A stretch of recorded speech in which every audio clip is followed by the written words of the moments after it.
Yeah. Is the Sirius a down country hardtail? I mean, people love labels, and it's. Right, so here we are. You'll notice behind us we have the Sirius, the bike of the moment for us, I think, as a brand.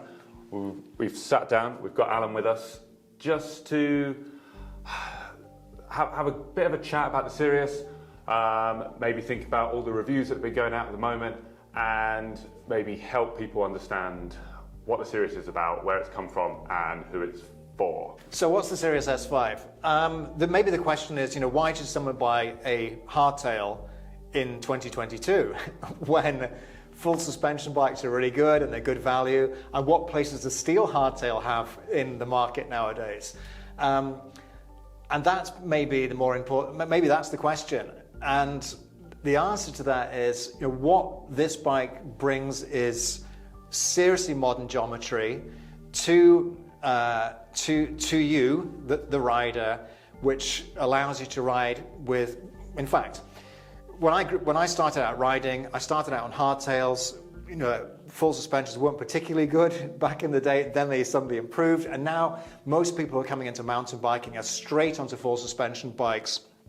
And there's this mindset that a hardtail is a step backwards. It doesn't have the performance. It doesn't have the ability. And why on earth would you ride a hardtail? So a hardtail, if it's going to have any place in your stable alongside your full suspension, it better deliver, in performance. It better deliver the kind of ride that you're expecting and not disappoint. So it doesn't end up being this thing which just occupies space in your garage. So what the Sirius is a supremely versatile, modern hardtail with a kind of geometry that you might expect to see on an aggressive full suspension bike in a short travel package, which is compact, it's fun, it's playful. I mean, it's not necessarily going to be the bike that you grab every single ride that you go out on, but if you do take the Sirius S5 out, you want to come back and feel like, yeah, I had a really good day today. Not, oh, I wish I'd taken my full suspension bike out. And I think this is where it delivers, smiles for miles. It really, really does, Well, let's talk a few number or technical points. So it's built around a 120 fork, 100 mil, or even a rigid fork. We've got the fork that allows us to make, a shorter travel hardtail. Yeah. So what's going to make someone choose a Sirius over a Moxie? Or are you going to say we should have both? No, I'm not going to say you should have both. Okay. I think what I will say is that geometry is far more important than fork travel. And this is if we're going to take anything away from the long slack low, it's not about just tagging those 3 words onto a bike to sell it. That they need to mean something. They need to be delivering on what they claim to deliver. We're not having low bottom brackets for the sake of having low bottom brackets. We're not making them slack just for the sake of having them slack. Not making them long for the sake of having them long. All of these things are done for a reason. And I think what we've learned over the past few years is that geometry is far, far more important than fork travel. So again, if you take the idea, what would a bike look like if you have these kinds of angles and this kind of geometry, but designed around a 120 fork, then my thinking was that you would have the same kind of performance that you would from a Moxie. It should be able to do pretty much the same kind of thing. And I think that's borne out actually in what we've experienced in the past couple of years that we've been riding it and it's been available. I think most people who are jumping on well, even myself, came off the Moxie onto this, and there's not a lot that I wouldn't ride on this that I would have ridden on the Moxie, to be quite honest. Yeah. Is the Sirius a down country hardtail? I mean, people love labels, people love labels, and it makes it easy to kind of classify a bike, right? Okay, is this down country? I don't even know what down country means. What's down country? I mean, you feel like you get up to speed with one term and then another one comes in. I mean, I jokingly said to Andy downstairs that, I went for a cross-country ride recently. I mean, are we even allowed to say cross-country anymore? Is it, yeah.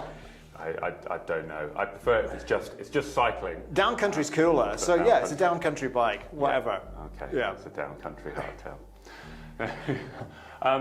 So what's the intended use? Someone buys a Sirius, what are they going to use it for predominantly? Right. Or is it going to do everything? Is it that magic quiver killer? It's yes and no. I mean, I had a conversation with somebody yesterday who was considering the Moxie and the Sirius, who had a Bronson. And I think so Bronson aside, they had a full suspension bike in their quiver, if you want to call it that. So if someone's got a very, very capable full suspension bike, do they need a Moxie? Well, of course I'm going to say yes, they need a Moxie. No, but the reality is, if you've got that kind of bike, a long travel full suspension bike and the Moxie are going to overlap fairly significantly. So when I basically said to him, the Sirius makes far more sense for the kind of riding he wants to do. He was wanting something playful. He was wanting something which he could, sort of jumpy, poppy, flickable, maneuverable, which wouldn't be something which was identical to the style of bike which his full suspension was. So in that respect, the Sirius in some way is a do-it-all. In other words, it's phenomenally capable, but it doesn't overlap too significantly with probably what you've already got. And I think this is the challenge now with the longer travel hardtail market is, why do I need a long travel hardtail if I've already got a long travel full suspension? Because as much as I enjoy riding a long travel hardtail, I really enjoy the comfort and the handling of the full Moxie, Yeah, I think I would echo that in terms of I ride the full Moxie a lot, and when I ride a hardtail, I want a contrast. Exactly. And that's what the Sirius gives me. It will get me down things. It really, really tries hard to please. Yeah. But your margin for error is smaller. Absolutely. And it keeps you sharp. Yeah. It keeps you honest. Yeah. It does. Yeah. And it's great for that. Between a rigid 485 and a 120/29, that is the sweet spot for the frame. So 120 for rigid fork at the front, 29er. It's going to take, well, what have we got? We've got sliding drops, as we've seen in the other bikes. We've got short seat tubes for long dropper posts. We're slack, and if I ask you how slack it is, you're going to tell me lots about head angles and forks. It's slack. It's the right slackness. The right slack. Wheel sizes. Will it run with 650B wheels? Yes, it will do. If you put a 650B, 27.5, whatever you want to call it, it'll take up to a 2.8-inch tyre. If you want to, you could put a rigid fork, some drop bars, and have a monster cross bike. Absolutely, you could. I mean, this is the... We don't want to limit people here, do we? No, but we're not trying to say that this bike is everything to everybody. Before the Alice came along, then this might have been the bike that you would have built sort of Alice style. It's got it's designed around a shorter length fork, and yes, you could potentially build it as a monster cross. I think if you were looking for that style of bike, then Alice is what you need. Yes, you could. I mean, if you didn't want to have yet another bike and you didn't want to have that argument with your spouse, then potentially you could. I mean, what I've done with my Sirius, I've switched it in a rigid fork, switched it out to a full suspension fork. I've ridden it with both. I love it with both. It takes a fair bit of weight out the front. I haven't found it to be any slower. Yes, I've got to concentrate a little bit more, and it's good fun. So, I mean, essentially what we end up here is a frame with a load of options that people can build up in any way they want. Within reason. It's not going to be a Moxie. It's not a Moxie. It's not a gravel bike. It's everywhere in between that and more, depending on what you do with it. Yeah. I mean, I think it's not what a hardtail aspired to be 20 years ago, which was the bike which you expected to do absolutely everything.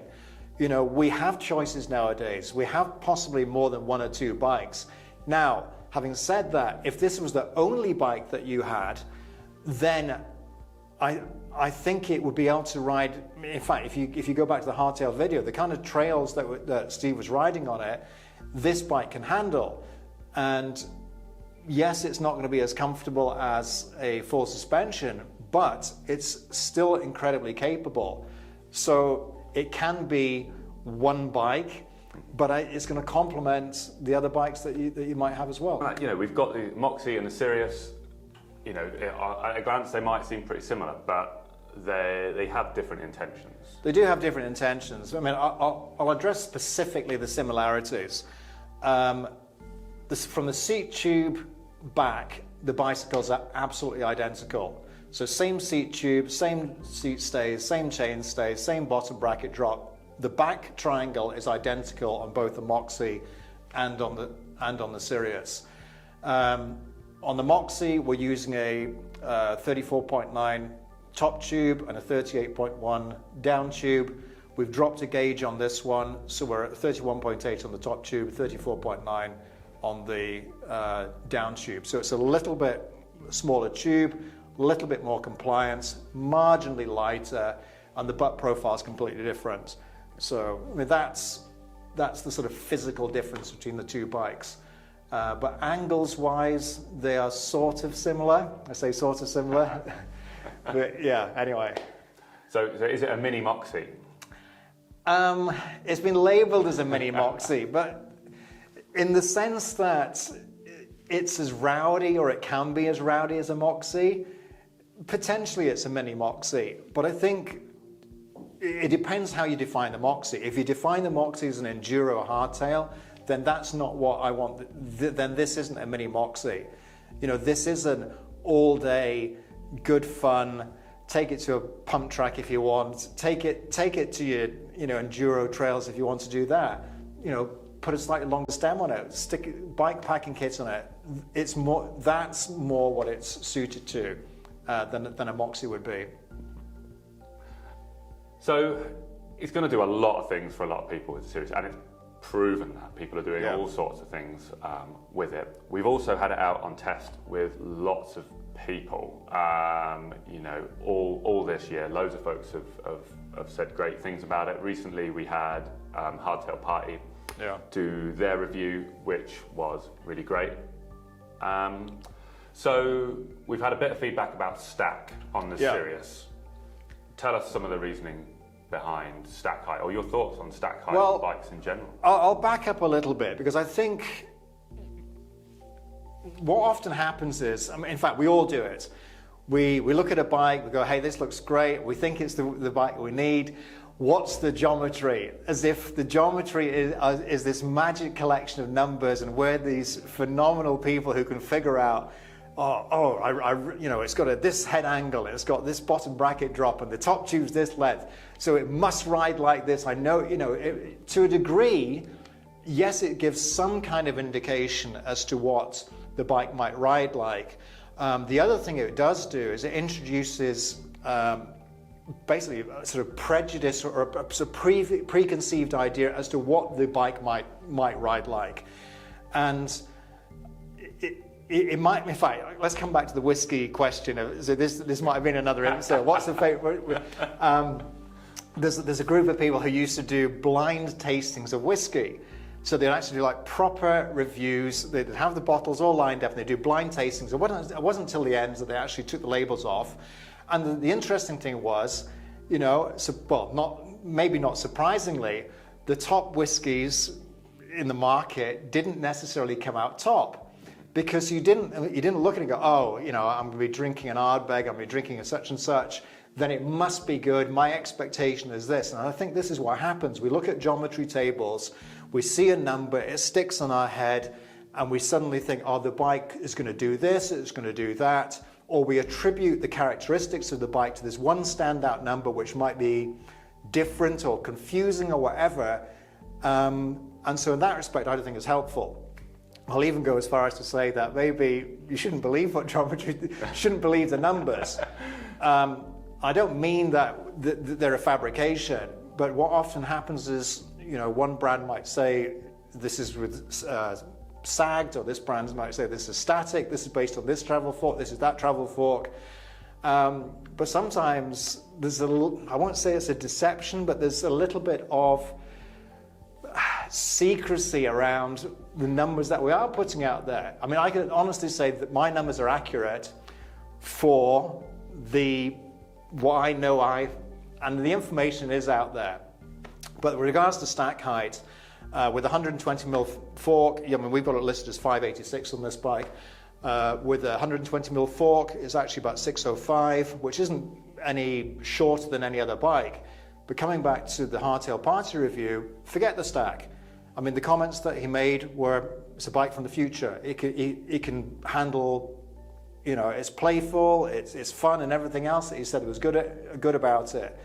Maybe it is as good as he says it is because all these numbers come together in a cohesive way. So yeah, I think try it, see what you think. Good stuff. The other comment we had was about the geometry. We've used the word progressive. Maybe it's more suitable for like the top 10% of riders. No, I think it was interesting. Again, Steve said that if this was, I think he said, yeah, it's maybe for the top 10% of riders. I think he also said if you were to take this bike on a test day, ride it around a loop, you wouldn't get on with it. But he said if this was the only bike that you were to ride for 4 weeks, you would hate every other bike from that point onwards. And I think this is important. And I'm not singling this bike out as being like the most special bike in the world or anything like this. I think we often you get from one bike onto another bike, and you definitely do have a riding style. You've certainly got a confidence level with a bike that you're familiar with. You jump on a new bike, you don't suddenly let rip. I think you do hold back. There's a learning period, and if you take a bike run at a test track on a test day, you are not going to get the full benefit of it. It's going to give you a little bit of an idea, but I think you grow into your riding style. You grow in confidence with a bike.